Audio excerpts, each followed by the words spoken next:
My father passed away on October 16th, 2024, at 66 years old. I am his only child, just 20 years old. My mother died 6 years ago when I was 14. I've read a lot about how older people, or those nearing death, often experience hallucinations. From what I've seen, these visions tend to be comforting, gentle, even sweet. But what my father experienced in his final days was anything but that. I made sure my dad spent his last days in a clean, warm hospice center. He stayed there for 5 days before he passed, but before that, he lived alone in his run-down, filthy house. He struggled to keep up with it, and it deteriorated quickly. I had been living out of state, but moved back to help as much as I could. A few days before he died, I woke up suddenly, drenched in a cold sweat, at exactly 3 a.m. I have no idea why. 1 minute I was in a deep sleep, and the next, I was wide awake, heart pounding. Not even a minute later, my phone rang. It was my dad. His voice was eerily calm as he said, word for word, "Sweetie, I don't mean to bother you, but there are 4 people standing in a line in my backyard, and there's a man sticking his head through the dog door laughing at me. I see him right now." My blood ran cold. I remember thinking, oh God, is it time? I reassured him, asking if he had gotten any sleep. I tried to calm him down, but then he said something that unsettled me even more. He told me that I was a shapeshifter, or a time traveler. When I asked him why, he explained that a few days before this, I had barged through his front door, dressed in all black, and angrily shouted, "Father," at him in a stern voice. He said he spoke to me for 10 minutes in a full conversation, before I suddenly evaporated into thin air. Just a few minutes later, the real me walked through the front door as if nothing had happened. Hearing this terrified me. But deep down, I knew he probably wasn't getting enough oxygen to his brain. I love and miss my father. But the truth is, he wasn't a good person. He was abusive, angry, and bitter. And it makes me wonder, do cruel or aggressive people experience darker, more terrifying hallucinations when they're near death? I can't shake the feeling that somehow he saw something waiting for him.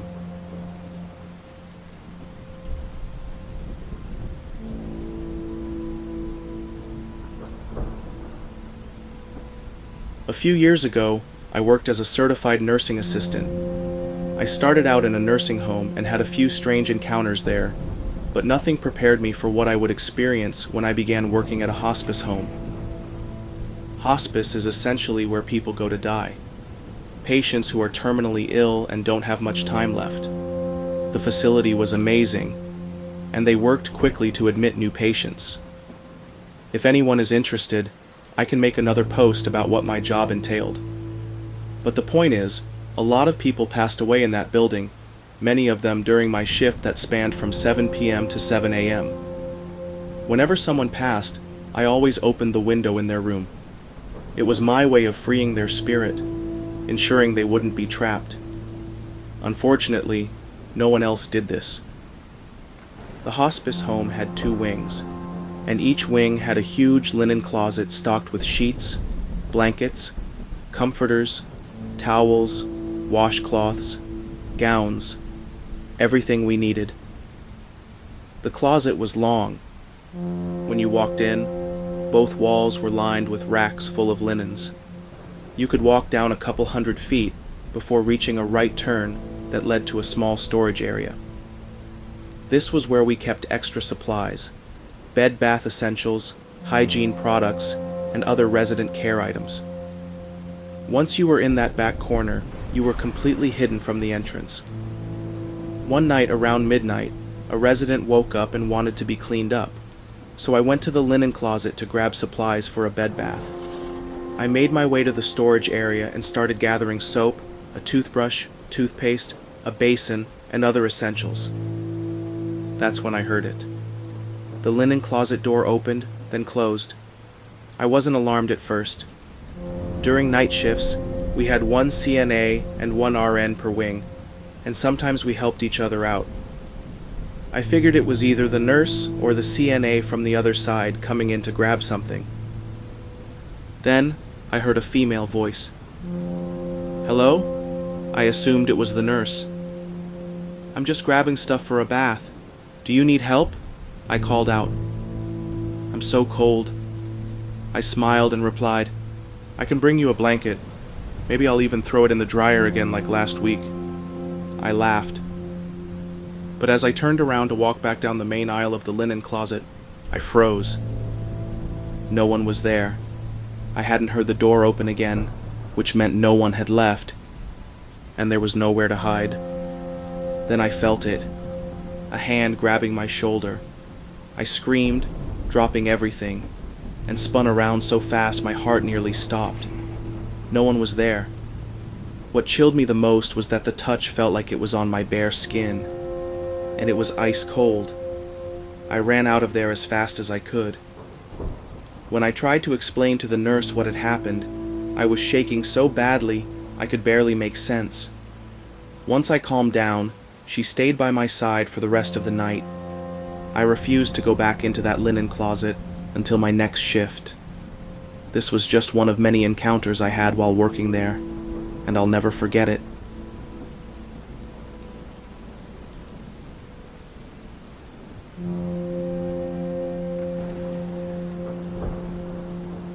My father is in end-of-life care, with doctors estimating he has 2 to 6 weeks left. He's at home with nurses visiting regularly. I flew home last weekend since I live far away. When we first moved into this house, my mom and I were watching a movie when we heard the side door open and someone walking down to the basement where my brother's room was. Assuming it was him, we called out his name. No response. When we went down to check, no one was home. Later, my brother told us he had been at work all day. Since then, we've occasionally heard strange noises around the house. I eventually moved away, but now that I'm back, the activity has picked up. And it's happening every day, multiple times a day. Oddly, it only happens on the main floor and basement, never upstairs. Here are some of the strangest occurrences. The living room light turns itself on and off at random. One night, the power flickered 5 times, yet no outages were reported in the area. I sleep on the main floor and kept hearing a banging sound, almost like someone was poking the ceiling with a broom every few seconds. Whenever I opened my door to investigate, it stopped. My mom never heard it. My dad, now using my old room since he can no longer climb the stairs, said he heard loud knocking on his door twice during the night. He struggled to get up, only to find no one there. I put a bottle of wine in the fridge, angled sideways with the label facing away. As I shut the fridge, I saw the bottle slowly spin itself, so the logo was facing forward. Their dog's ball was lying by the TV. It's winter, the windows are shut, and no one was moving. Suddenly, the ball rolled toward the couch where my mom and I were sitting. Twice now we've lit white candles, and each time we go to blow them out, there's a dead fly in the wax. Again, it's winter. We haven't seen flies anywhere. I don't know if we're imagining things, but I've been here for 6 days, and something has happened every single day. The last 2 days, it's been 2 to 3 times per day. Should I sage the house? Could this be connected to my father's illness? Is there anything else I can do? Thank you for all the kind words, comments, and advice. We saged the house today. Update. We white saged the entire house 5 days ago, and since then, there have been no strange noises or occurrences. My father has also been having pleasant dreams. The night we saged, he dreamed in black and white about black orbs approaching him, shifting into different forms. However, since then, his dreams have been colorful and happy.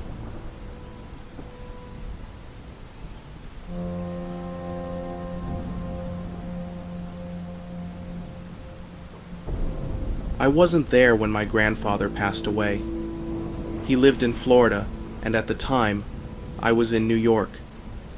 My mom had called to tell me he was in the hospital and not doing well, so I had planned to fly out to see him, but I never made it on time.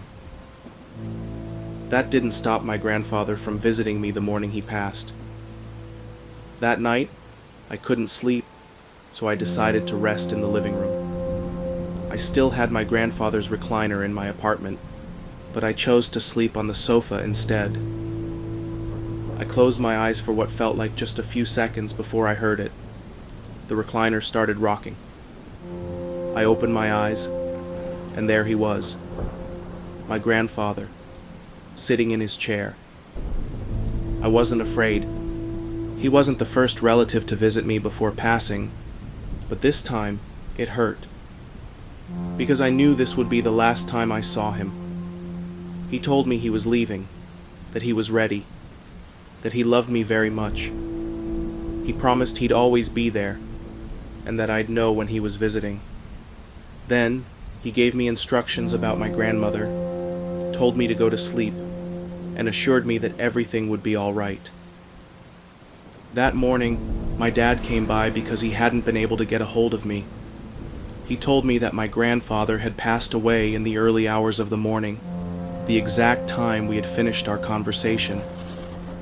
It almost felt like, as I finally closed my eyes, I could feel him take his last breath. My dad said he had passed peacefully in his sleep. So this brings me to the sign he mentioned. My grandfather and I used to love going to Flushing Meadows Park when I was a kid. We'd catch and release butterflies, and he especially loved the bright yellow ones that fluttered around. After he passed, I went for a walk in my neighborhood and ended up at the park. I sat on a bench praying, thinking about him, and feeling guilty that I hadn't been there in person. Then, out of the corner of my eye, I saw it. A beautiful yellow butterfly, the sign he had promised me, a message that he was okay, and that I would be too. Even now, from time to time, I'll see a yellow butterfly in the strangest places, and I always smile. It's my grandfather, letting me know that everything will be okay, and that he's just stopping by for a quick visit